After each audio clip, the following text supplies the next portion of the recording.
we'll go ahead and get kicked off here. For anyone that missed it, they're never going to get this information again, and they are going to lose out on the best resource ever. I'm recording it so we can send it to them after, but I appreciate you joining me live so much as talking to my mandated classmate that had to be here, Kirby Mansworth. That's my face. I'm Will Roberts. I'm a partner in military lending at UMortgage. I just want to start this off by saying that the things that I hope that you gain from this are some knowledge about VA loans, yes. For first years, if there are any in here, don't make the mistake I did. I'm going to already tell you that I think you're off to a better start because this is the view out of my hotel room this morning. This was not an expensive hotel room, but this is the view of my Philadelphia apartment at Wharton. And I can tell you which one I would choose again. It wouldn't be this one. So I'm from New Orleans. I went to the Naval Academy Prep School, Naval Academy, was in the Marine Corps for 6 years. Started a direct-to-consumer art company with a bunch of other Naval Academy grads because I'm incestuous, called Paint True. That taught me that I didn't know shit about the business world, which led me to Wharton. After Wharton, I was hell-bent on making, quote, the most amount of money as possible. Chose to be an investment banker in New York City. That's what led me to meet some guys in this kind of VA loan space. That was 2 years ago. And then I left Allen Company on my exact 1 year point, which is when my retirement shares vested, and I was like, goodbye, I'm leaving this. Started Robertson Company, which is a real estate-centric private equity firm, and then co-founded the Veterans Alliance as the partner of military lending. What is the Veterans Alliance? It's 12 vets, 11 of us are Service Academy graduates. We do allow superior or subpar military institutions such as West Point to join our ranks. But no, we have every Service Academy graduate, every Service Academy, every service represented, which is pretty cool. And what we are is a group of men and women who want to shake up the VA loan world, but more importantly is that all of us to a person got screwed over using the VA loan. Because you'll hear a lot of people that say like, oh, I'm a VA loan expert. And unless you're doing this stuff day in and day out, you'll see this is an incredibly dynamic loan that if you don't know the ins and outs of like the 26.7, which is the underwriting handbook, which doesn't matter, but if you don't understand that stuff, then you're not gonna be able to advise people properly. So what is the difference between me, and what this should really say is what is a broker and what is a retail lender? Retail lenders Chase, Wells Fargo, Quicken, Rocket Mortgage, like stuff like that. So just like think like where you can both do checking accounts and home loans. What are we? We are a broker. So I work with 40 to 45 wholesale lenders. These men and women are selling like $2 billion blocks of loans, and I am allocating individual loans to those blocks. So what does that give me? It gives me pricing authority, it gives you pricing authority, and it gives you like the ability to pin these wholesalers against each other. It also gives us the voiceover factor. So if I was an underwriter lending off my personal balance sheet, or not personal balance sheet, but like my company's balance sheet, we could never have this conversation. I could never tell you how to game like the VA system, how to like structure your credit in a way that gets you a 4-family in city X. I could never tell you to sell off a car in order to get your DTI lower. Like I would have to be a completely unbiased person in the lending process, and we didn't want to do that. Yes, we would technically make more money because if you're lending off your balance sheet, obviously it's better that way, but I wouldn't be able to actually do what I really care about, which is helping my friends. And I want you to win, right? Like if I'm a big bank, I want to win. I want to get you the highest rate possible. I want to lock you into a term that makes sense for me. I'm not paid on rate. I'm not paid on the amount of your loan. Like none of that matters to me. What matters to me is getting you a good loan so you continue to do business with me or with my team, and that's how we make this thing grow. We're paid on like a very aggregate scale that is actually separated completely by law from your individual loan, which is cool. Because what is the VA loan? So everyone here is like, oh, the VA gave me money. No, VA didn't give you anything. What the VA does is guarantees you 25% of your loan value to the bank. And what the bank is saying is like, okay, I have a secondary person that's gonna guarantee me 25% on, let's say, $1 million loan if this veteran defaults. And so what that means for you is that on a normal civilian loan, you're gonna put like 20 to 30% down. The VA is basically doing that for you in a guarantee fashion. So that's why you'll see a bank willing to write you a 100% loan value loan, and they reduce about 40 to 50 basis points from your from your normal civilian loan rate to a VA loan. That's why you immediately see VA loans that are a little lower. You can use your VA loan more than once. So like I hear this all the time, like, oh, I don't have any VA loan entitlement. It's like, no, that's probably not true. Like, let's look at your individual file. Let's see actually what this does. And this goes back to that point about like finding someone that does this stuff every single day. So I'll show you what a certificate of eligibility looks like in a second.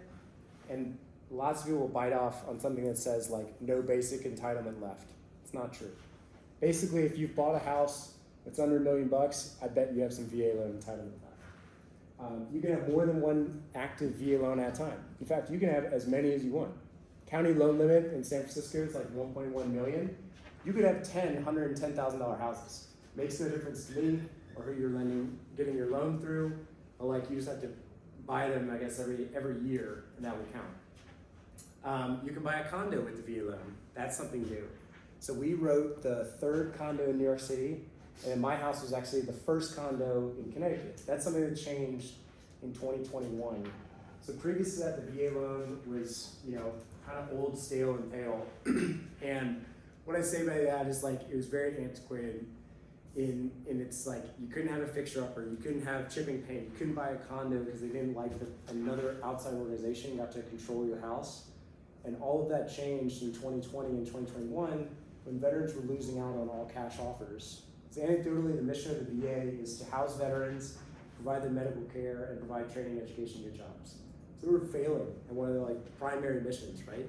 So how do we do this? All right, let's take away the mandatory inspections. Let's reshape to meet market demands, and they've done it. It was pretty cool. You can buy a fixer-upper. So I have, by all definitions, a fixer-upper. We're tearing down back of the house, changing a roof, adding on, all this stuff, funded through the VA loan, which is really cool. You can use your down payment or earnest money. I can't tell you how many times I hear oh, your buyer doesn't have skin in the game. And I'm like, well, you didn't have skin in the game when she was in Iraq as a foreign area controller, so you're now telling her she can't buy a house. Not very cool. So the way to get around that is if your seller demands that you put earnest money or down payment on, let's say, $1 million house, you will put down $200,000. If you have that liquid capital, do it, and then we just return it on closing. And that's totally allowed. Items can be waived. So back in the day, there was a secondary VA inspection, a secondary appraisal. All that stuff's not null and void. The only thing that's mandatory is what's mandatory federally for every loan. So every house in the United States has a mortgage has to be appraised. And that's so that 2008 doesn't happen again. The other mandatory thing is that in some states, termite inspections are mandatory. And even there's some waiverability. There's no size limit in the VA loan. If you can qualify for a $4.5 million house, we can get you a VA loan for it. If you qualify for a $4 million multifamily, and the numbers make sense for a rate basis, we can get you a VA loan. The county loan limit is what a lot of inexperienced mortgage officers would say is oh, you can't go over 1.125. That's what I was told when I started this whole journey. Because I was looking in New York, and my wife is active duty, and they're like, all right, we approved you to the county loan limit of 1.15 million. I was like, oh, that's a lot of money. Sweet. It's nothing in New York. I was like, okay, I guess me and my 2 children and spouse will just live in a hole. And that's not true. We ended up buying a big mamma jamma, and I'll talk more about that. And the thing that I really want to stress on this slide is this is the only home loan that you earn. Don't let anyone force you into doing a loan that you don't need to do. If you've used your VA loan before and you have 0 entitlement left, there are loan products out there on the civilian side that meet your needs, and you should do those. But you shouldn't go to those immediately because the VA loan is usually a lower rate. You don't put any money down. You don't pay a funding fee if you have 10% or more disability. It's a great thing. VA loan eligibility, so all of us in this room were either active duty for more than 30 days or reserves for more than 30 days, so you qualify. The first thing that you need to do is have me or someone else pull your certificate of eligibility, And what that looks like is this. So this is when I did Chesty Puller's loan in DC. Chesty wanted to buy a big old house. I was like, okay, cool, $4 million. And this is what I'm talking about, this basic entitlement is $0. Your basic entitlement is based on a $144,000 loan price, and it's $36,000. So $36,000 is 25% of 144. That's every single veteran across the United States has that entitlement. If you use more than $36,000, you don't have any entitlement. So when people that don't do this stuff day in and day out, and I can't tell you how many loans we get where people are like, oh, I was dealing with a VA loan expert. I'm like, oh, cool, like what was their name? And I look it up and it's like, oh, well, Billy did 5 VA loans last year. We did 50 last month. So like, you know, we were, when you get into this stuff, like you want someone that actually knows what they're doing. Because if you need a correction on your certificate of eligibility, which happens all the time, not all the time, happens sometimes, then you need to do that stuff right up front. It's usually about a 30-day turnaround. And what we'll see is like someone bought a house when they were stationed in Jacksonville, Florida, and now they've sold it and it's gone, but it's still showing up on their certificate of eligibility. Unfortunately, that's what we have to go on until that's wiped away. Or like we've seen it where people have gotten divorced and their spouse kept the house and then it still showed up. That's stuff we have to work through, and the sooner you get ahead of that, the better.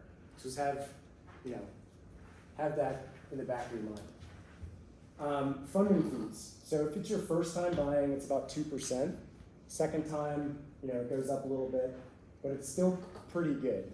So to put this in perspective, like the average civilian that purchases a home is putting 20 to 30% down plus their closing costs. So you're paying like 25% to close, you're paying 2%. If you have 10% or more disability, which means that you stubbed your toe or like your ears ring, cool, you pay no funding fee. Like, if you made it out without stubbing your toe, good for you. It's tough. If you are active duty and you receive a Purple Heart, you don't pay a funding fee. Funding fees can also be returned retroactively, which means that, so I had a gunny, actually, he was a company officer, or a company SEL of ours when we were at Naval Academy. He was a recipient of Purple Heart, retroactive to him buying a home. So because he was awarded the Purple Heart before he closed on his home, he's refunded a funding fee. We also see it to where people are retroactively awarded VA disability. As long as the VA disability effective date, so on your VA disability it says effective date, usually it's the day after you leave active duty service, is before the date you close on your house, your funding fee is returned. So you get a nice, $20,000 check in the mail, which is cool. Qualifying. So the 4 main things: credits, assets, income, employment, and then property valuation appraisal. This one you can't really do anything about. Just pull your credit and then figure it out. Assets and income employment, that's why you're here at this school. And then property value and appraisal, you don't control it, don't worry about it, just let it happen. So the first one, I'm not gonna bore you with what a credit score is. All of you in this room probably have good credit scores. If you don't, there are ways to work. And this is why we structure as a brokerage more to help our enlisted brothers and sisters that sometimes have some predatory loans and stuff. Because if I was a lender, I would do a hard pull, which is detrimental to your credit report. I'm a broker, I do a soft pull. I can see that you have a loan that maybe you thought you paid off, it's gone defunct, or in default rather, and then you start working through that stuff. But the biggest thing is, if you don't have me pull it on annual credit report, because they can't tell you how many times someone's like, wait, you're saying I have a 670, Amex says I have a 770. And I'm like, yeah, well, Amex was last updated in January of 2023. And so it's like, we see these huge swings and what people tell us and what they actually have. So you really want to know. We get 3 of these a year. I can pull as many as I want, but for you personally, you get 3. The only hard pull that we do occurs right before you close, and that's just to guarantee what we've already done on the soft is right. And then at that point, you're already kind of like in the process of a loan, and so it's not going to necessarily matter that you have this hard pull in your record. So your assets, 401ks, IRAs, TSP, stock options, all that is good. This is a big one. Gifts from any non-interested party that has no ownership. So what that means is if your parents want to give you $50,000, regardless of like any tax implications of that, they can do that as long as it's in your account for more than 60 to 90 days. Called a seasoned account. You can't just like have 120 grand show up on closing day and then like the lenders be cool with it. Just like give it a little bit of time. And again, maybe your parents want to give you 50 grand they don't want to give you 50 grand. They want to lend you 50 grand at a 0.001 interest rate. That's good to go. You don't pay taxes on that. Just keep that in the back of your mind.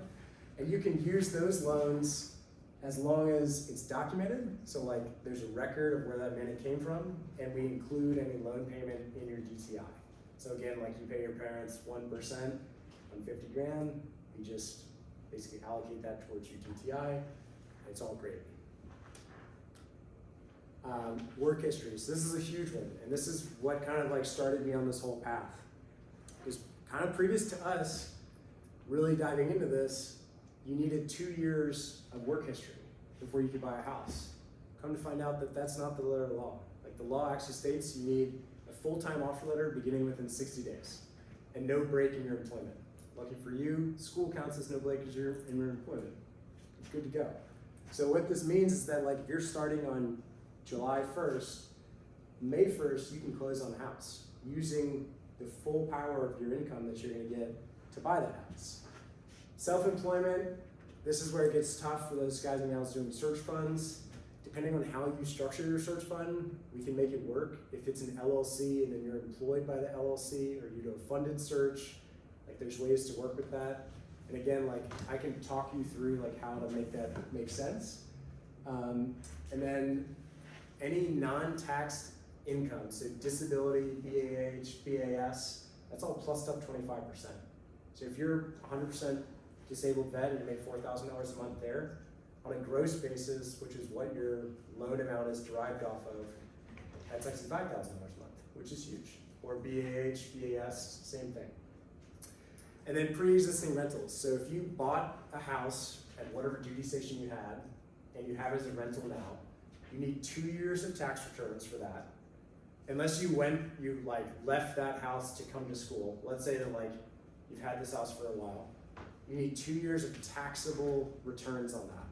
So we see this come into play where let's say you had a $275,000 rental, so you depreciate that over 27 and a half years. Well, if your rental is not income producing more than $10,000 a year, then you would technically, from a tax basis, be making no money. And sometimes we see it where people are losing money on the rentals. Well, I have to count that as a loss on your income basis. So I can't help you for anything previous to 2023, but like in 2023, like maybe show that you earned some money and like pay a little bit of taxes and help yourself out by getting a big loan, if that's what you want. And this is one thing. You need 3 months of what's called PITIA. What is that? It's a weird acronym. No, it's principal, interest, taxes, insurance, and association fees. So if your condo, townhome, whatever has association fees, make sure you have that saved and included in your 3 months of reserves. Property valuation and appraisal. So these are the states that I was saying have mandatory termite inspections. What's ironic is I live right here. I did not have a termite inspection in my house, officially. I did, but the seller that I went through didn't want any appraisal, didn't want any inspection or anything outside of an appraisal, because he was worried that it wouldn't inspect. So you ask me, like, well, how the hell did you buy a $1.5 million house? Why did you buy a $1.5 million house? This is a fixer-upper. If you didn't know what you were buying. It's like, no. I put in the offer with no contingencies. He accepted the offer. Before I wrote the check for earnest money, I had an inspection done, not contingent on the offer. So had the inspection come back and said, there's termite damage, I would have walked away. Yeah, sure, I would have looked like an ass and like maybe been not able to do business with like that seller's real estate agent again, and whatever, I would have saved myself from making a $1.5 million mistake. So there's ways to structure your buying process in order to get what you want, and this is like principal rule of negotiation, right? Like find out what the other side wants, and then meet it, but get your end state. Like my end state was I wanted a house, I wanted to know that there was no termite damage, and know that I could like do a big renovation on it. And I did. So the VA loans had a terrible stigma of like mandatory inspections, like these secondary appraisals and all that stuff. Again, like I said, the only thing that's mandatory is what is federally mandated. Everything else is flexible. And that comes into like your individual market. If you're buying in, like I'm in New York, right? We have incredible demand and low supply. If I come in with a contingent offer based on financing and an appraisal and an inspection and all this stuff, I'm not gonna win. I'm not gonna win over someone that's doing a no contingencies, all cash offer. But what you can do is waive all of those things, even your financing contingency, which I would recommend to you guys. I would never recommend it to someone that doesn't have like a really solid income basis that they're working on, or even prospective income basis.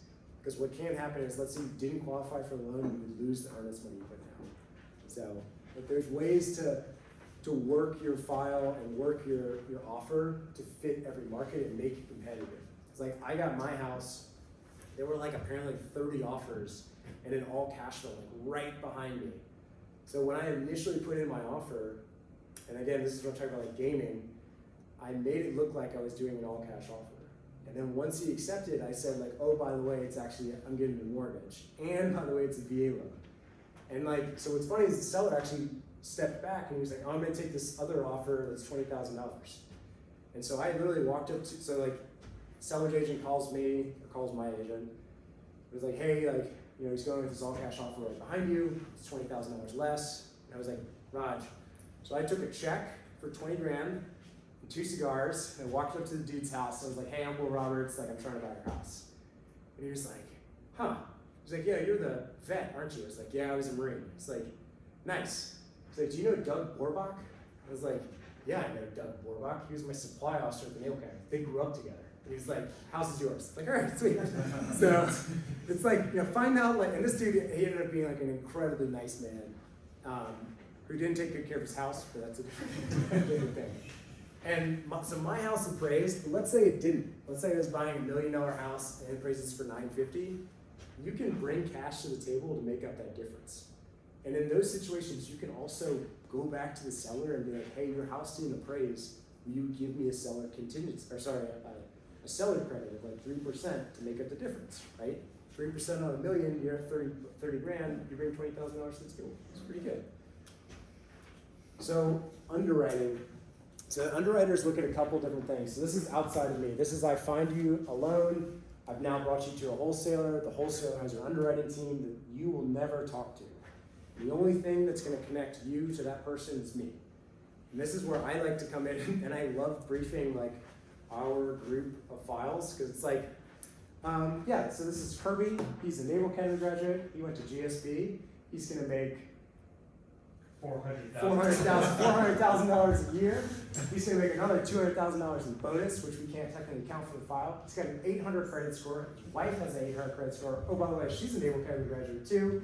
And he's got 1 billion kids. Yeah, he's got 1 billion kids. And that underwriter's like, oh hell yeah, I want this guy's, because he doesn't know any of this stuff, right? Like he's seeing like a credit score and like a purchase price, and like that's it. And then I come in and I get to like add all these things to your file.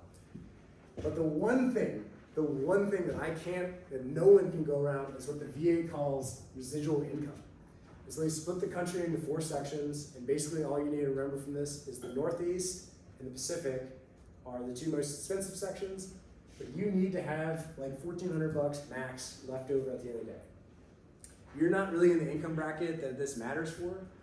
What we see this happen with is like our enlisted cats that, have some kids, because each child takes, like, residual income is your mortgage payment, debts, childcare, maintenance.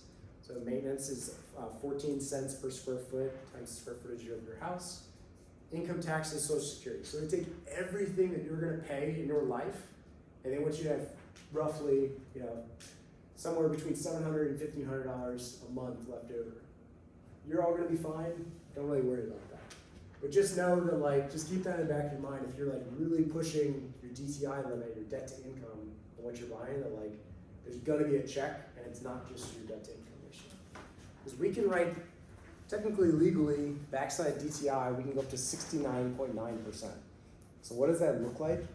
So when I bought my house in Grants, Connecticut, I was an investment banker, my wife was active duty, so Peyton made like 125 gross. I got hurt in the Marine Corps, so I have some I have 100% VA disability, so I have $4,000 from that. I was making 150 base as an investment banker. So like all in together, we're making like $475,000 a year. So we bought a $2.75 million house, big mamma jamma. And my DTI backside was like 68%.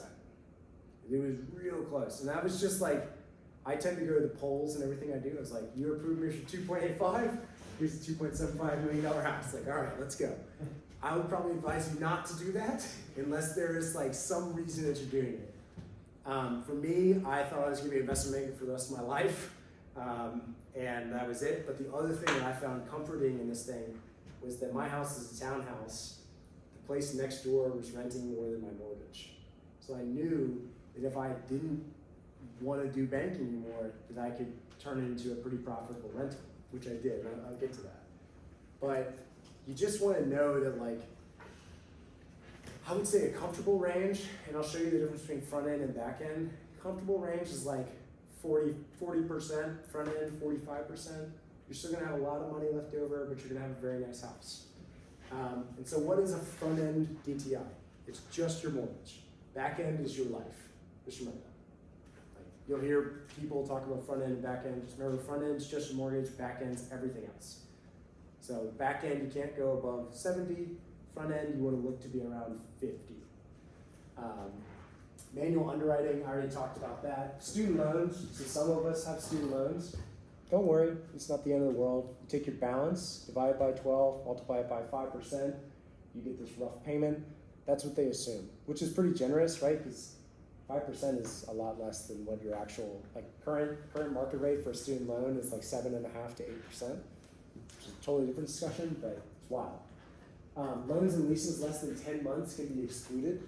So if you have a car payment and your car's expire, like you're paying it off in 10 months, we don't have to include that in your DTI unless it's significant. Fund deployment, you bought a Ferrari 456 and it's $5,000 a month, that's significant. I gotta count that. Spousal debt is determined by state laws. So like Peyton had some student debt when we got married. No big deal, just factors into that same student loan thing if it's community property, if not. And this actually goes to something that I get asked a lot. Like, we can either include, if you are married, we can either include your spouse or not. It's not like they're not gonna be included on the title of the home. That's a big thing. Like, the title of your home and your loan are two different things.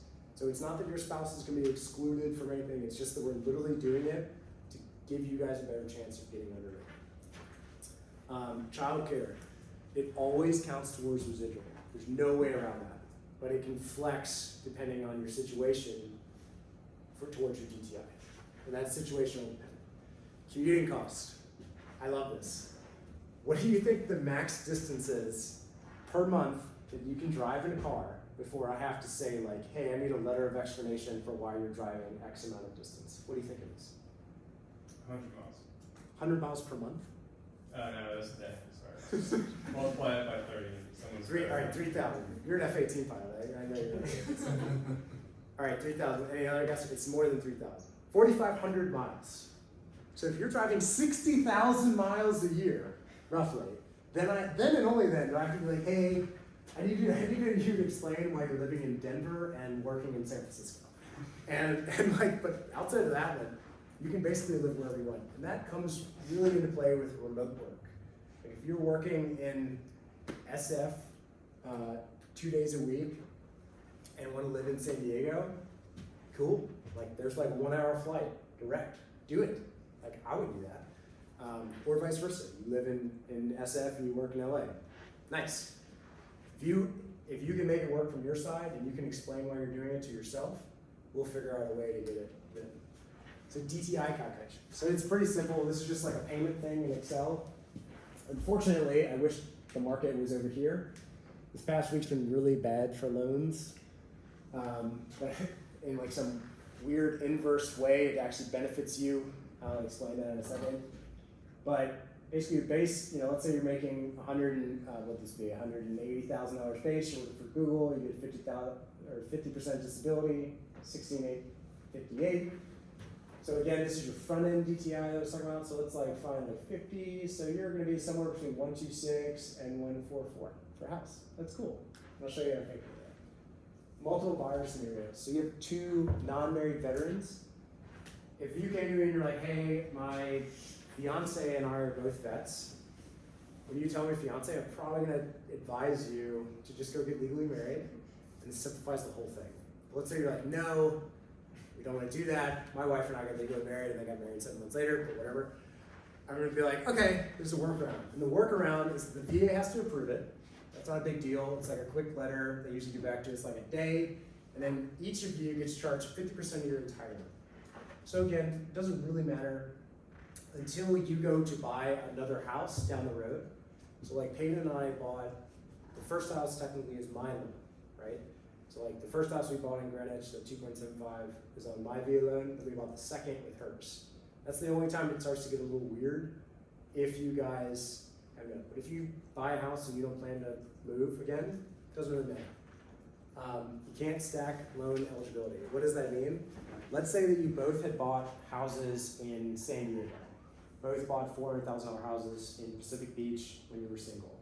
Number one, I would tell you you're a genius. You made the best financial decision of your life because you just made $1 million.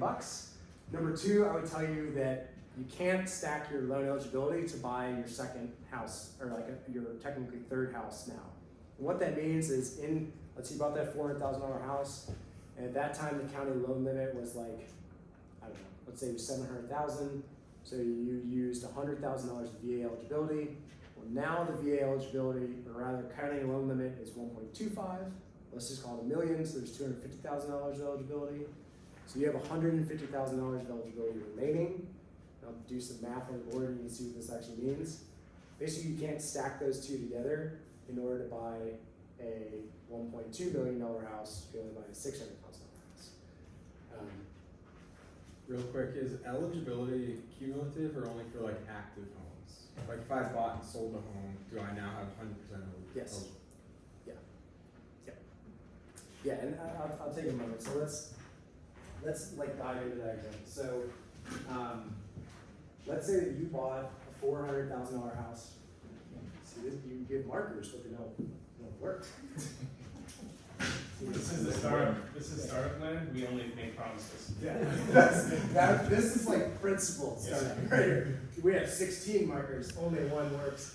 So let's say you buy a $400,000 house, right? So your VA eligibility, or VA underwrote $100,000 of that. And now you want to buy a $1 million house in SF. County loan limit, let's just call it is $1 million. It's a little more than that, but just for easy numbers, it's $1 million. Always a lot of zeros. So what does that mean? It's $250,000 of eligibility. So you've used $100,000. That means you have $150 remaining. You multiply that by 4. Remember, this is 25%. So then you get $600,000. And what this means is, remember, you want to buy a $1 million house. So you have $1 million house. So you have $400,000 remaining. Shit, you can't buy a house. No, you just pay 25% of this because you become the guarantor that the VA is doing. So you just bring to the table $100,000 and you close on that house. But what's cool is, let's say this house has appreciated to, I don't know, $800,000. Because again, you bought that condo in PB, you made a great financial decision. What you do, what I would probably advise you to do, is do either, right now in this interest rate environment, a cashback refi doesn't really make sense. I'm probably going to advise you to do what's called a HELOC, a home equity line of credit, where you would take a loan out on the delta between these two, $400,000. Remember, you're only looking for $100 to make this up. So you take out $100,000 at 7.5%. You bring no money to the table to close on $1 million house. Like that's pretty powerful. And you know, The only thing that you need to think about when you're thinking about your county loan limits is that it's based on single family. So if you bought a single family and now you want to buy a multifam, so multifams are usually like multiples of single family eligibility. So like if the single family is 1 million, multi is going to be like 3, maybe a little more. You still have to go off your single family eligibility, which is, it stinks, but there's ways to work around it, especially if you have $400,000 of equity left in your house. A non-married co-borrower. So you met someone in your you met someone in your grad school class. You guys fall in love. They're a civilian. Sweet. It's fine. You would just you get 50% of your eligibility from your VA loan, and they bring cash to the table, or you guys bring cash to the table to close on the house. Another thing that's really good about this is if, let's say you need extra income, so you are doing that search fund, and your search fund is funded and you only have $100,000 income and you need, whatever, $150 to qualify for the house you want, your parents or someone that you can get to agree with you on this can bring that extra $50,000 in income to the table. They would just need to bring the funding fee as well. Or sorry, not the funding fee, they would need to bring the VA guarantee at 12.5% as well. So it's not a hard stop if you don't qualify for financial. All right, property types, so single family, multifamily. The VA loan is for primary residences only. So you can tell me that you want to buy an income property and you want to turn it into an Airbnb, do whatever. Don't tell the person that's loaning you money that, because they're not going to like it. The VA is also not going to like it. It's for primary residences only. And what does that mean? It needs to be a primary residence within 60 days of purchase, and you are supposed to stay there for a year. Now, if at a year and 1 day you want to go and buy another house, remember that like $110,000 scenario? You want to buy another house? Cool, you can do that. And we see people buy like 4 and 5 houses. Now, there is one thing that you can do is what's called a change in circumstance. So I had that. Like, we're not infallible, right? Like, I made a mistake by going investment banking. I realized the mistake about 8 months in, and I was like, holy hell, I can't continue. My mortgage was $14,500 a month. I was making $12,500 a month base, right? Paying left the Navy to support me as an investment banker and for her to go back to school. And that was a big check to stroke every month, especially when I was like, I hate my life, I don't want to be an investment banker anymore. So what did I do? I wrote a letter to the VA saying that exact thing. I bit off more than I can chew, I can't do this anymore, I don't want to do this job, I'm missing out on my family. They immediately responded, were like, hey, no worries, we get it. Like, I mean, this is anecdotal, but like, approved. You can go buy another house. We then went and bought another house with Peyton's loan, and it was like, we closed on the first house in June, and we closed on our second house in March. So, what's that, 9 months? So way under a year, or not way, but under a year. Any remote work, again, like your offer letter just needs to state what the split is. So like my remote work didn't really come into play because it was like 2 days a week. But if you see someone that's like 1 day a week or 1 day a month or whatever, that's cool. It just needs to be in the offer letter, and that can like negate that remote or that distance, that max commutable distance. But if you're living in New York and working in SF, I'm gonna tell you it's probably gonna be pretty tough, vice versa. So like, but there's ways around it.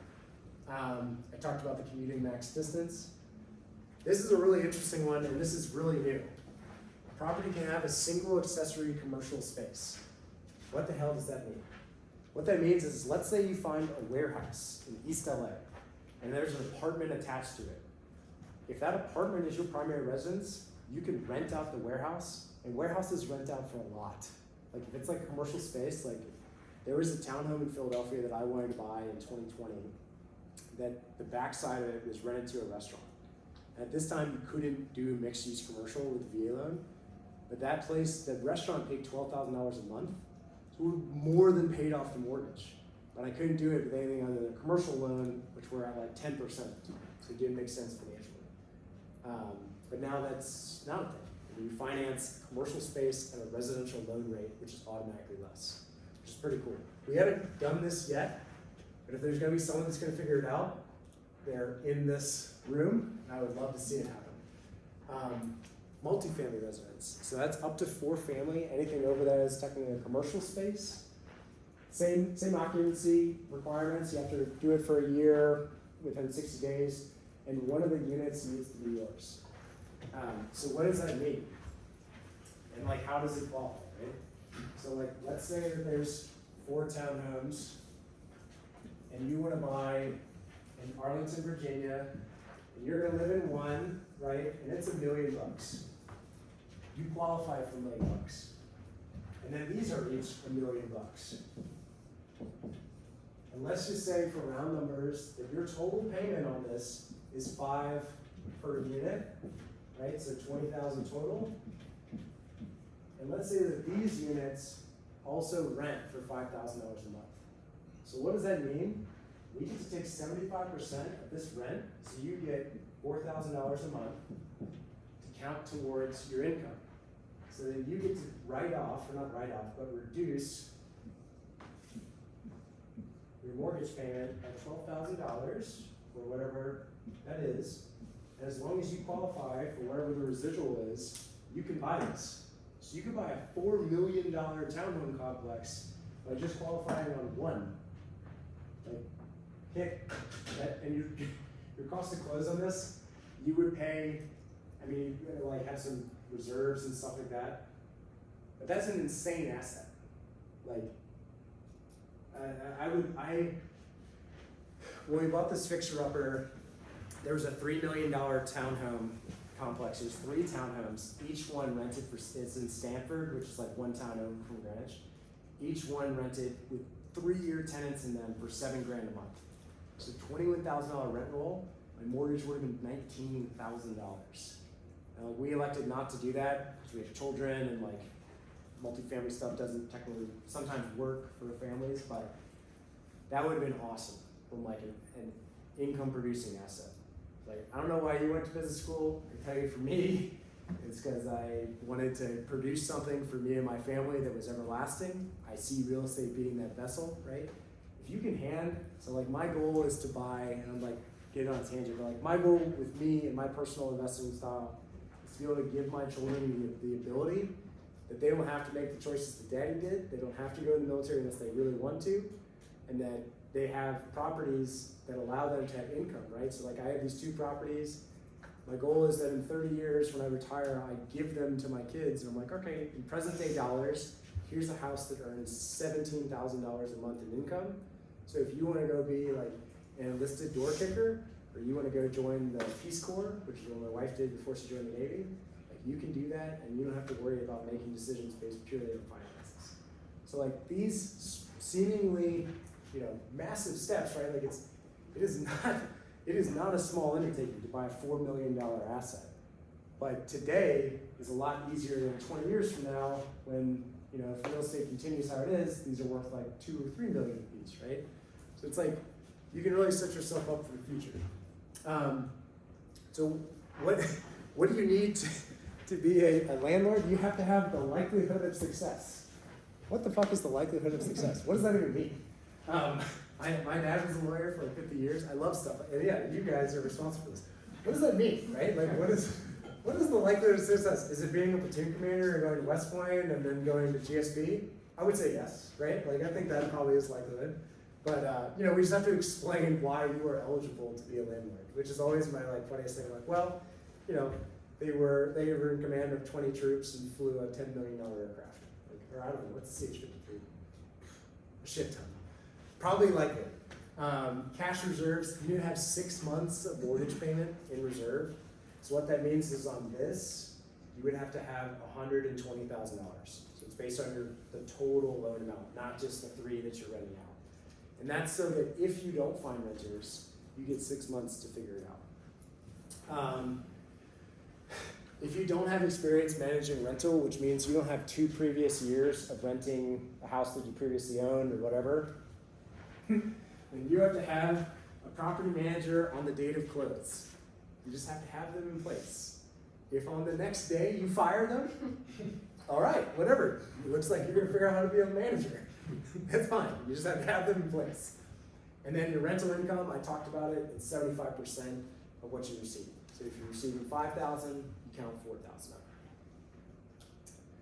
So single family versus multifamily, again, this is interesting for those that are thinking about like, maybe I want to use this to buy a quote investment property that I'm also going to live in for at least a year.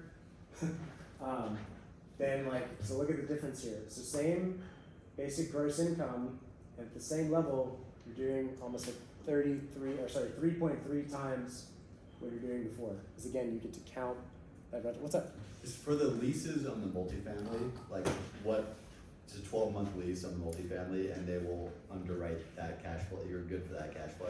I don't even think we need 12 months, to be honest. I don't even think you need 12. I think you, yeah. So like all the tenants could be about to roll off their lease hypothetically? And I could be one of your tenants. Yeah. It doesn't matter. No, like literally. I've had crazy Elmer that Fudd. they let you do that. I've literally had like Elmer Fudd, like, I mean, we see some ridiculous shit. And I'm like, please go back and have like not your wife be the tenant. Like, we have like someone else, like maybe a friend. Yeah, this stuff happens all the time. Okay. Now, like, you still have 6 months of reserves, which is not a small amount of money in Right, these cases, right. but like, the other thing is like, we're not the group that's not going to figure out how to like get these rental properties done. The only time I see people getting in trouble is like if they're house hacking. Like that's why I'm real cautious about this stuff. Like I can show you the keys of how to do that, but there's a chance that you'll get nabbed. Like a guy that went to school with us, his dad's an admiral. He bought 4 houses with the VA loan and then 1 with the FHA with the same lender. And every time he would say, so he bought one, he was like, I don't like the neighborhood, I don't feel safe. He literally moved to within the same like geographic area of Virginia Beach. Lived there for like a month. I don't feel safe, I want to buy another one. Bought another. So now so he did that 4 times with the VA loan. Still under the county loan limit, still all that's fine. Then he did it again with the FHA loan. The FHA underwriter was like, wait a second, you have 4 other properties all within like 5 miles of this, and you've used the same bullshit excuse every single time. So he literally got a call at work, like he's a SWO. He's standing on the bridge, picks up his cell phone, some number or whatever, like hello, and they're like, hey, we're calling your loans. You owe us $750,000 today. Right now, in cash, we're foreclosing on your house. So that's what happens when they call your bluff, is they foreclose on you immediately and you have to liquidate. It's like 36 hours.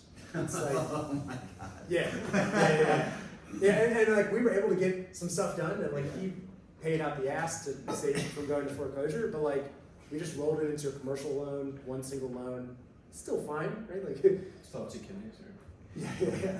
Just had to sell his soul.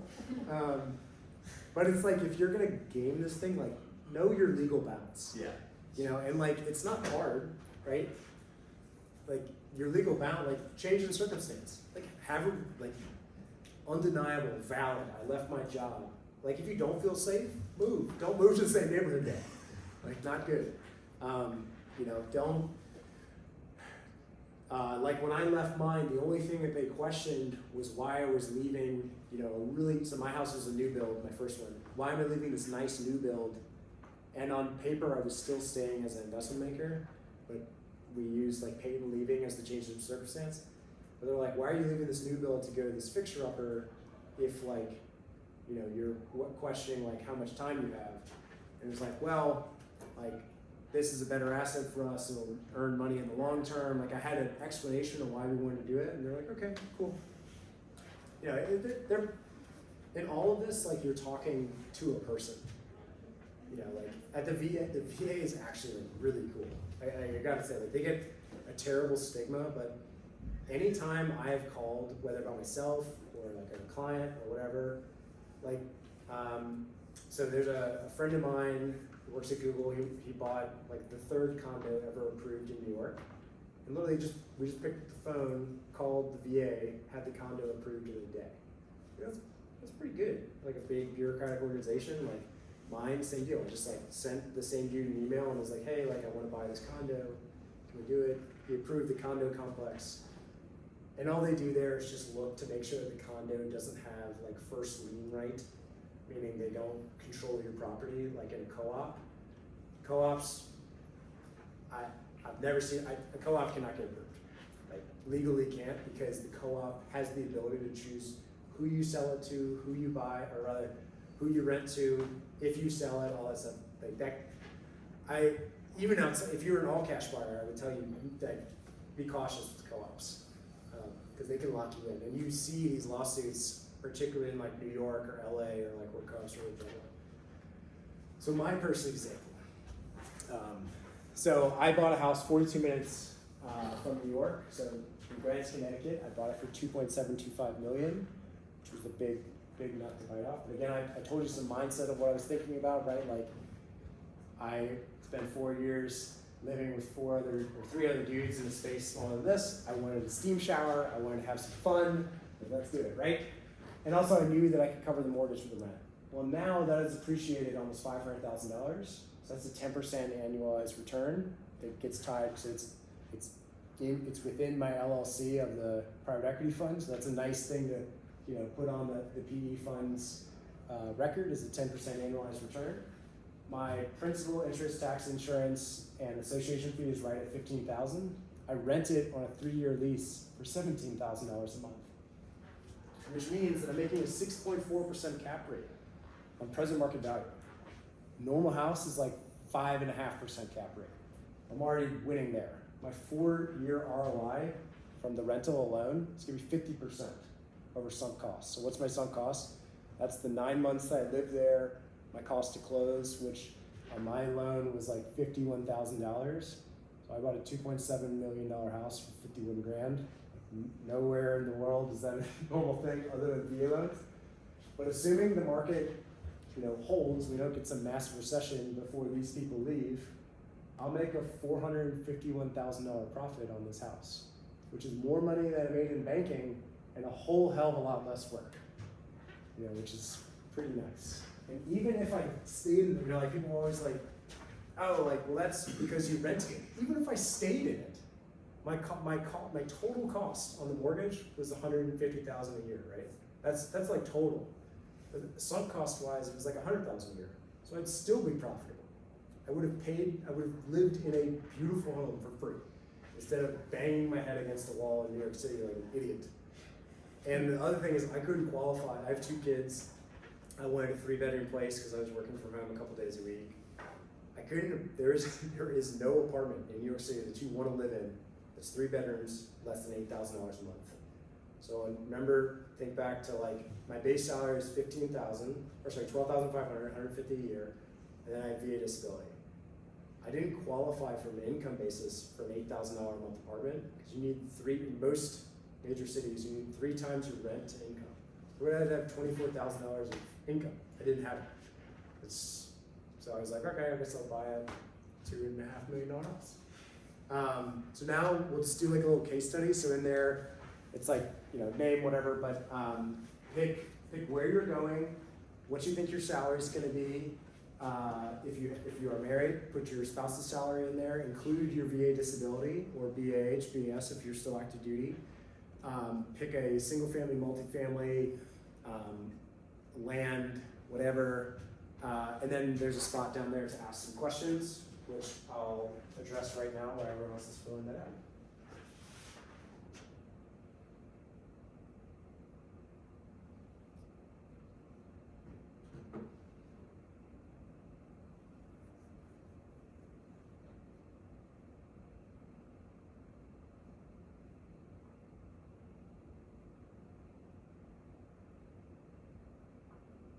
You weren't kidding with the cell phone services.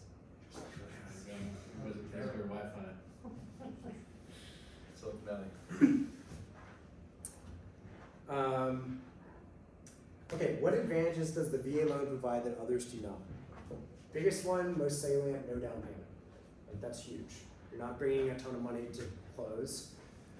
The other thing that I see in comparison to normal loans is that there is an inherent, like, desire for these lenders to close on your house so that they don't disappoint a giant organization that underwrites, or gives them the ability to underwrite. And the other thing is, like, it doesn't look good if a bank doesn't bring money to the closing table. Let's say a vet who's married with children, you know, like that's not a thing that most large lenders want to deal with. Should I know how much money I'm willing to put down as a deposit, or what my overall budget is? Should you know right now in this conversation? No. What you should do is do some calculations, or talk to me, tell me what your base salary is, and we can look at what your comfortability scale is. Like for me personally, like I wanted a house that I felt really comfortable in, so I felt okay with pushing myself to like a 55% spot. But if you found a house, like I have a friend moving to Portland, Oregon, you can get like an awesome house in Portland for like $700,000. That's sweet. Like if you can find a house at that scale that fits your need, that just doesn't exist for me. So I did that. But should you know now? No. Like you should just be just like a rough, like quick math is 10 times whatever your prospective base is. So if you're making 150, think about 1.5 million. Multifamily examples. What does it mean? Who asked that? Oh, that was me. Just like, I guess I haven't seen the multifamily, like, or heard the case study of someone doing multifamily. So like you're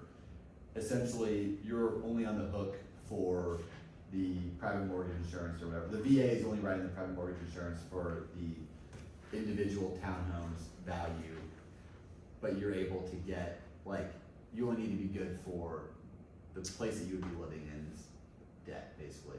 And 25% of the others. And 25% of the others. Okay. Yeah. Sorry, let me back that up. So if you're buying 4 $1 million places, Yeah, you have to qualify definitely for your side, right? yeah, And then any delta between the rent and what your mortgage payment is per, like on a divided by 4 basis. So if it's $20,000 gross payment, which 4 million is, this isn't a big. On a $4 million place, your rent's gonna be a lot higher. But like an example of this would be that one, like I told you about in Stanford, yeah, which each of these was renting at $7,000 a month, and the gross payment was $21,000. So what you would get to do is, this is income producing $14,000, right? You take 75% of that, which, let's see, what's that? Mental math, whatever. You take that 75% of your rent roll and subtract that from your gross amount. So let's say that that's 75% of 14,000. you're taking 11.5. Yeah, you're taking 11.5, and that is That's what you get to count that's what you get to count. as income. Yeah. Got it. So and that's something that always plays in. That's just they're assuming a 75% occupancy rate.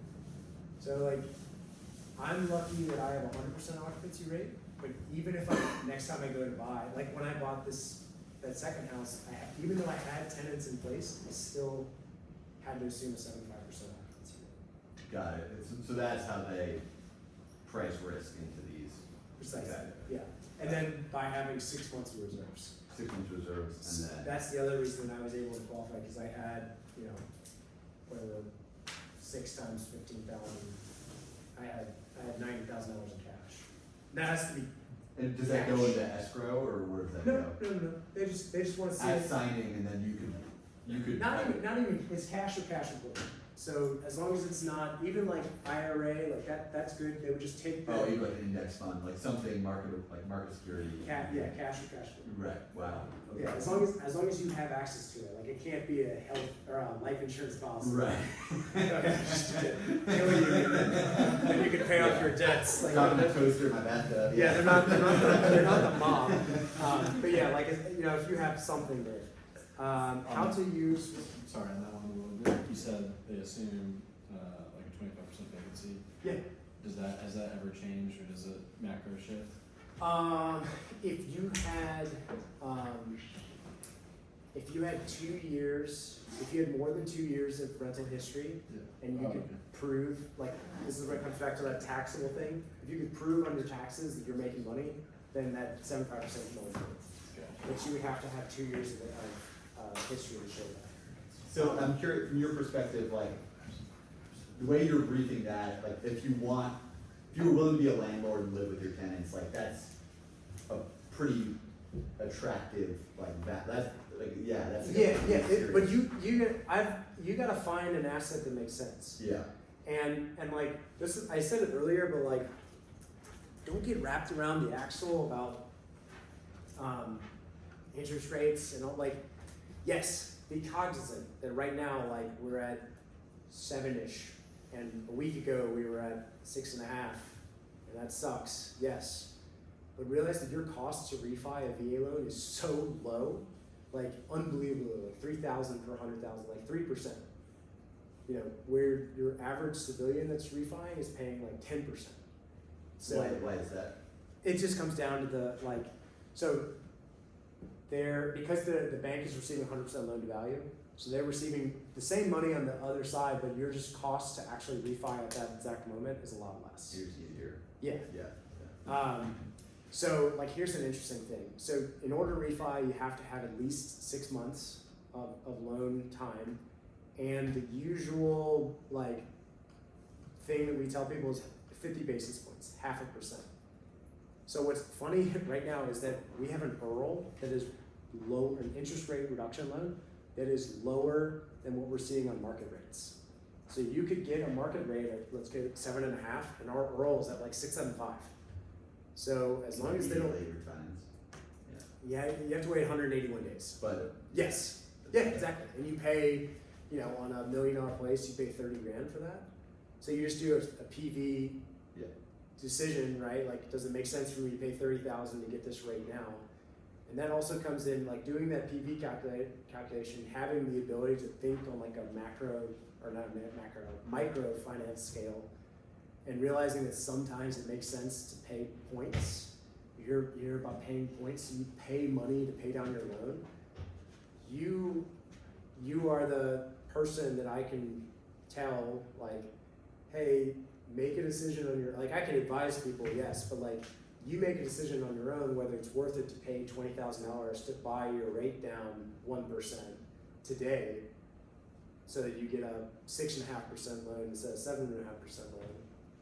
And that's like, you know, that's where your Stanford MBA really starts to pay off.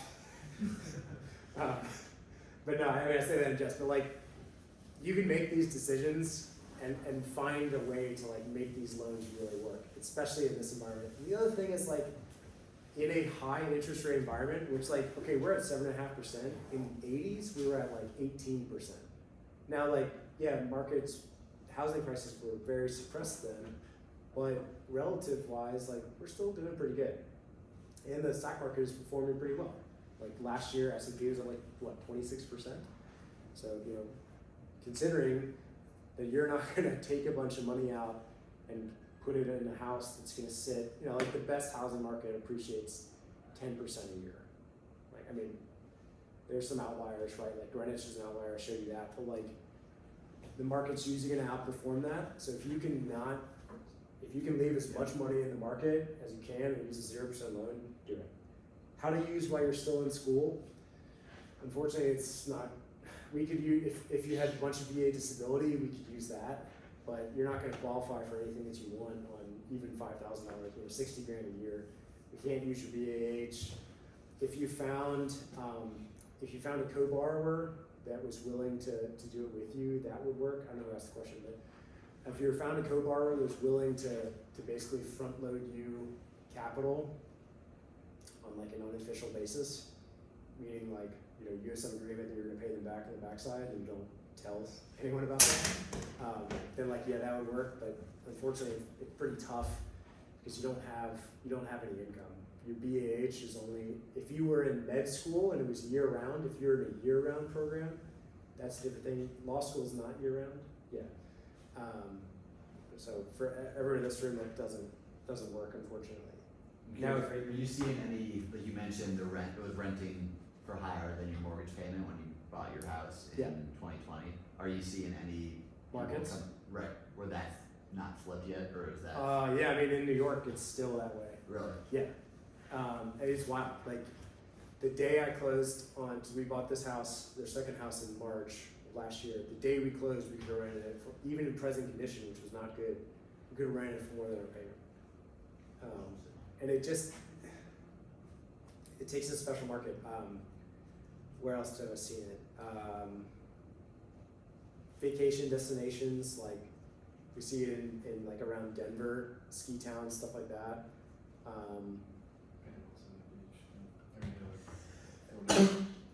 Yeah, we did, I mean, waterfront stuff, like,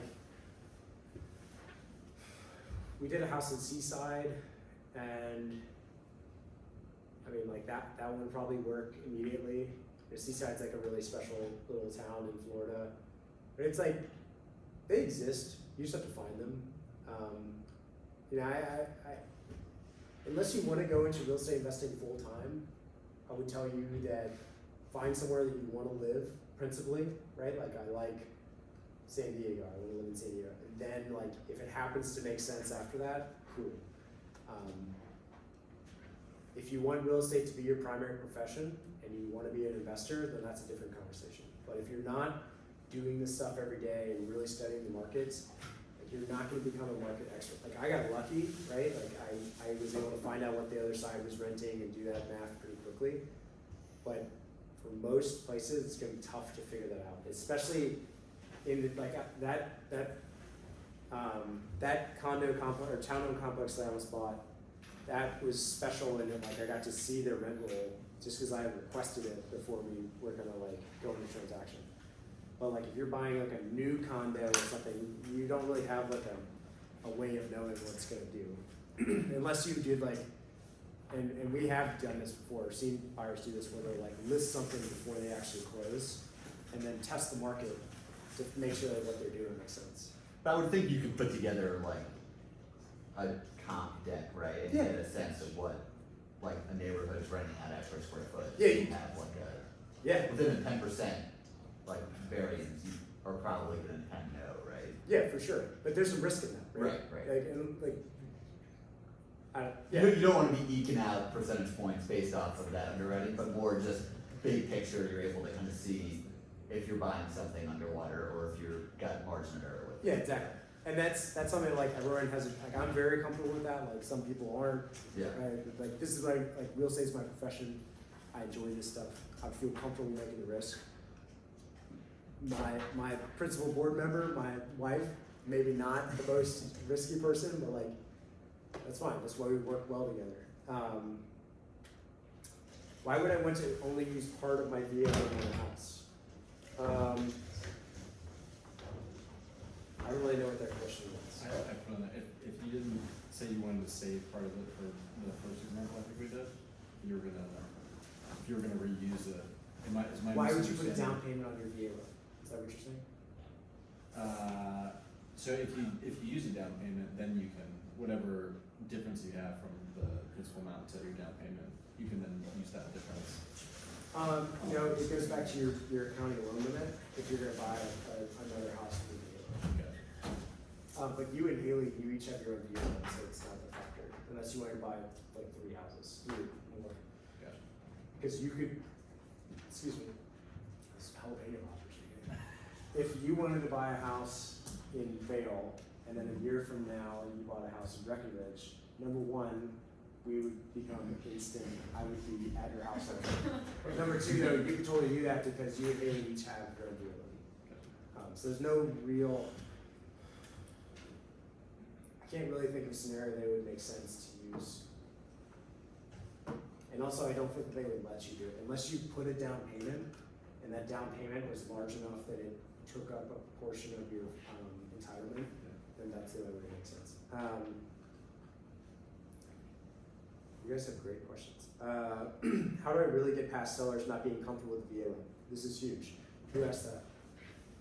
So this happened to me. So I tried to buy a house on the water. I was going to do what's called a VA no-no, so no cost to close, no down payment. I was going to lump it all into the loan. Yeah. The seller told me I didn't have any skin in the game. Yeah. So I was working with an inexperienced real estate agent and an inexperienced mortgage officer who didn't know what they were doing. I could have put down, I had enough money that I could have put down 50% of the purchase price of the house, and then it would have been returned to me at close. But because no one told me that, I was just sitting there like thinking that I had to use the strict parameters of the VA loan, which is 0% down. You could put as much money as, you could put 100% down. You can put more than 100% down. And how do you get that back at close? It comes as a credit at the closing table. So like when you go to escrow, or like depending on your state, some states use escrow, some states use like a wire transfer Yeah. system. On closing day, so like let's use my example for my house. So it cost me $51,000 in closing fees. Let's say I put down $251,000 to make the seller feel comfortable, right? Or $270,000, let's say, roughly 10%, which I did actually in that house, because I learned rapidly that I could do this. So I put down, I think I put $265 down on that house, and then on closing day they wrote me a check for $211,000. Who's they? The escrow company. Okay. I'll have some more. I'm in this exact situation now, so I'll have more questions for you. We can just after this. Who's your lender? I don't. So I'm graduating in a couple weeks, looking at a house, and both my realtor and maybe lender are telling me like, hey, What an idiot. Yeah, no. Yeah. That he or she should be like, no, dude, you put more than the purchase price of the house. I don't know what kind of house you're buying, but yeah. And it's just in California. Is it in California? it's in Missouri. Okay, I'm not sure what Missouri does. California's great because an escrow company, a like agent hired to handle the Yeah. transaction, literally just sends you a wire transfer back with all your money. Okay. Yeah, no, there's absolutely no reason that someone should be telling you that you can't put a down payment. I'd love to. Oh no.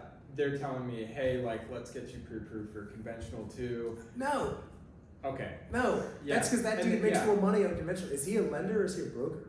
Lender. Yeah. Yeah, he I mean, makes more money. I on- plan on using the VA loan. I just thought I'd have to lose out on a couple houses because somebody wouldn't accept a VA loan. No. I see, this is what I hate. Sweet. Is that that person doesn't know what they're doing, Yeah. and he's making a lot of money on your loan, like and your agent candidly doesn't know what the fuck they're doing, and they're probably making 2.5 to 3% on your loan on your thing. That like annoys the shit out of me, because I really wanted this house on the water. What a first world problem. Yeah, I would love, regardless if you use me or not, I would love to look at your specific deal and show So that. early stages too. So. Yeah, yeah. Even if you were at the close, I mean, we can fund within the minimum requirements of federal law. Which there are some like we have to give you 2 days to look at disclosures. We have to do so like we have to hit those by law, but like we can close as fast as you can. I've used the VA loan to close on a single family. That's fine. Like it just goes back to that thing I was talking about where like you take the current county loan limit times 25%, that gives you what you can buy. So if county loan limit's $1 million, you get $250. You take the entitlement based off your COE. You take your entitlement based on COE and subtract that and then multiply it by 4. That's your no down payment amount, and then you make up the rest with cash. Ooh, I like this question a lot. How to buy a property this year, then buy a multifamily post-grad. Unless you are married or have a co-borrower that has income that can support the house you're buying today, you can't. You have to have income verification or the prospect of income verification within 60 days roughly to buy a house. And then buy a multifamily post-grad, that's totally fine. Your change if you were to find that to happen, your change in circumstance could be that you graduated school and moved. Moving's totally fine, and that could be within a year.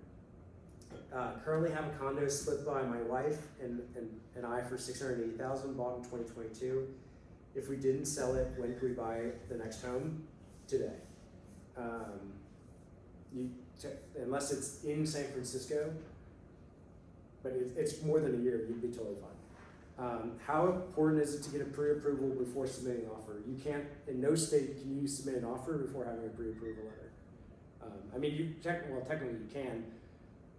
The seller's not going to accept the seller's agent is not going to accept the offer without a pre-approval letter because you don't have any proof that you're actually going to get the funds.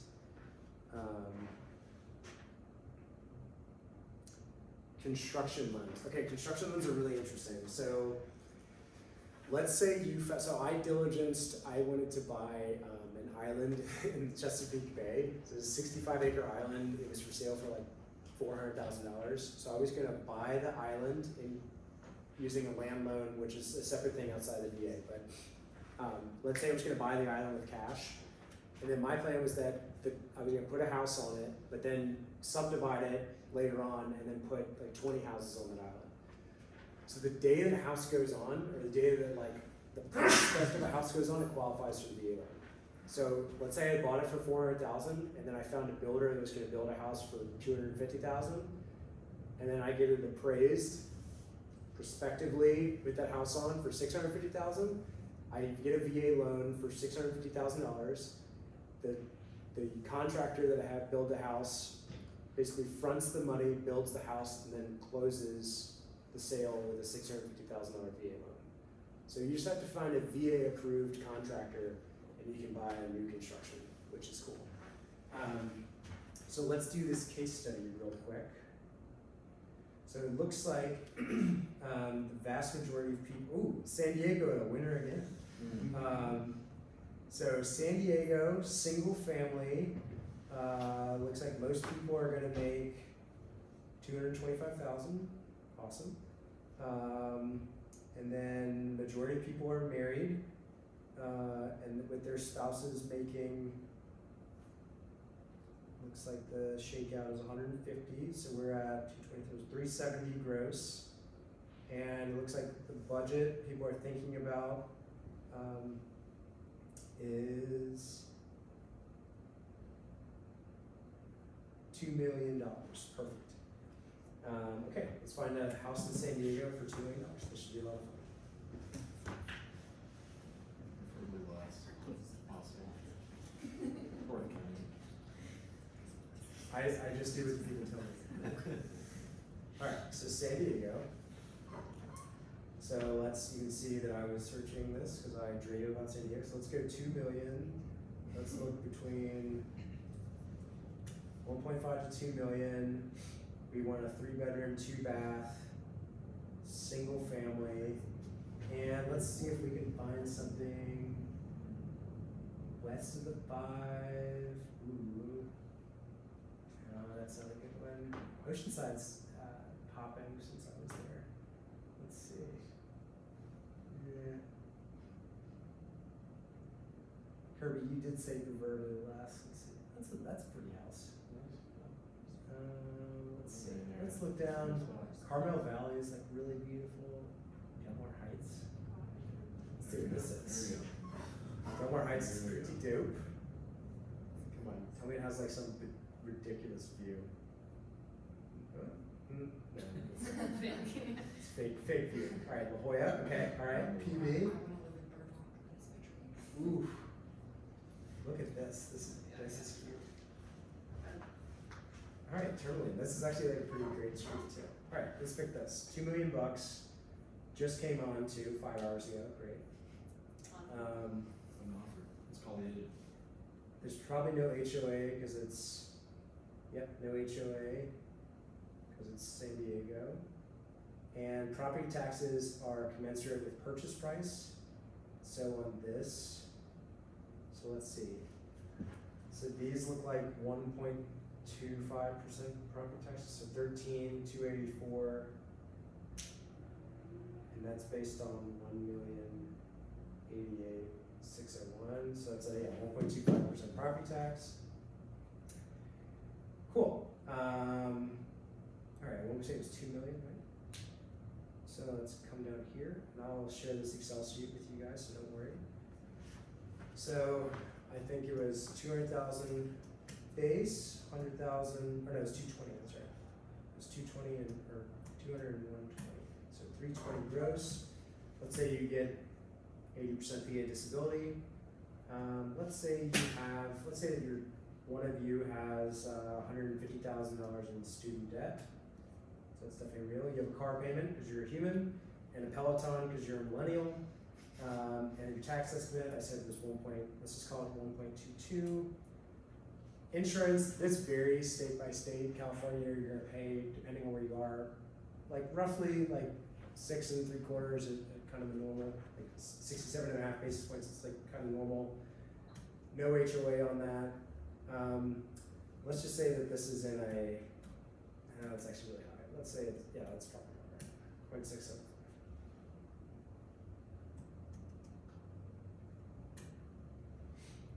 All right. So what does this front end mean? So this means that when I'm like looking at what I can afford, I want to look in this bracket right here and see like interest rate environment wise. So between 1.22, sorry, I just realized this is kind of small. So between 1.22 and 2.4 is my like happy zone. Like this is everything that I'm gonna definitely, in this current interest rate environment, like I'll be good. But we've already decided that we wanna buy a purchase, like you just have to have that $2 million house, because again, you want that steam shower or whatever you're doing. And then let's say the current interest rate is 7.5%. Yearly taxes is about $24,000, that's about right, based on 1.22%. Yearly insurance, $675. Monthly HOA, none. Monthly payment is 17. And your back end DTI is 63. You'd be approved all the time.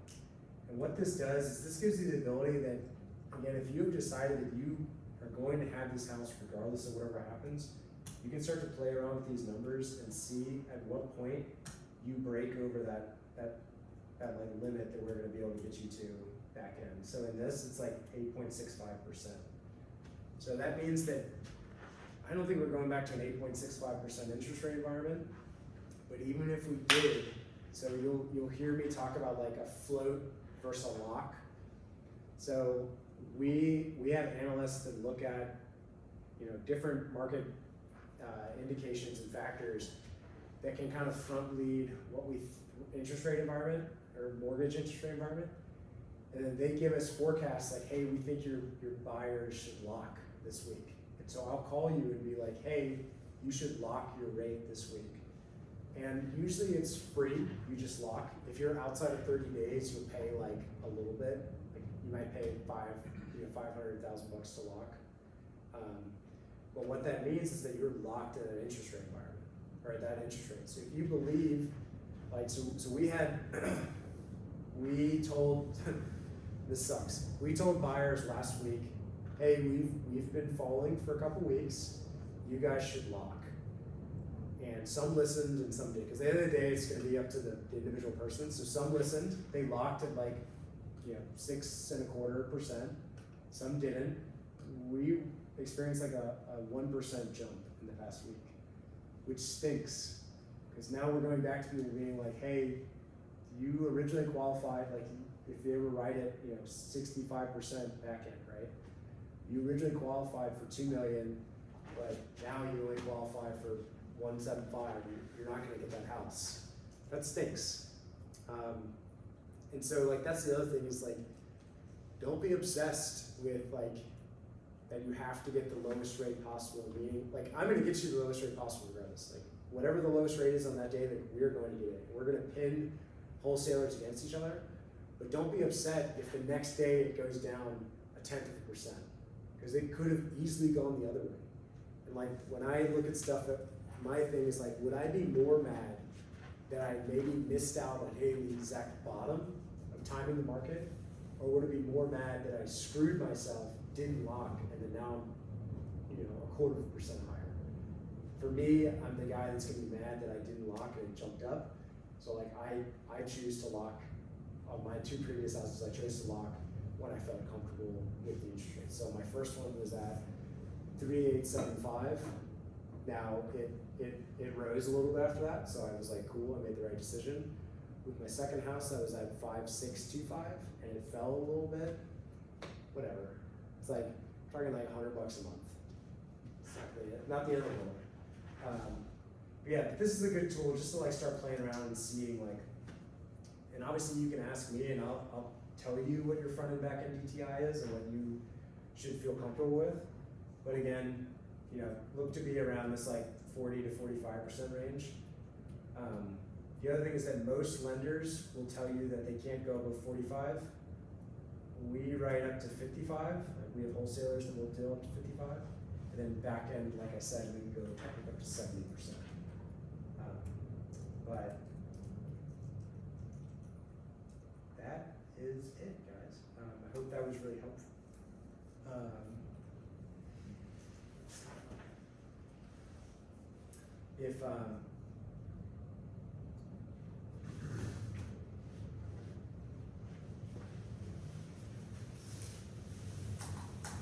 Yeah, that's my contact info. If you need anything, or if you're trying to buy a house and you need someone just to like look over your stuff, regardless if you use me or not, I'm happy to be a friend, help you through this thing. I believe in the veteran community and I care about us as a group, which is why I decided to leave banking and come do this. So I seek a whole lot more value out of seeing my friends and helping them get houses than I did with selling Adobe or whatever I was doing as an investment banker. But thanks for having me.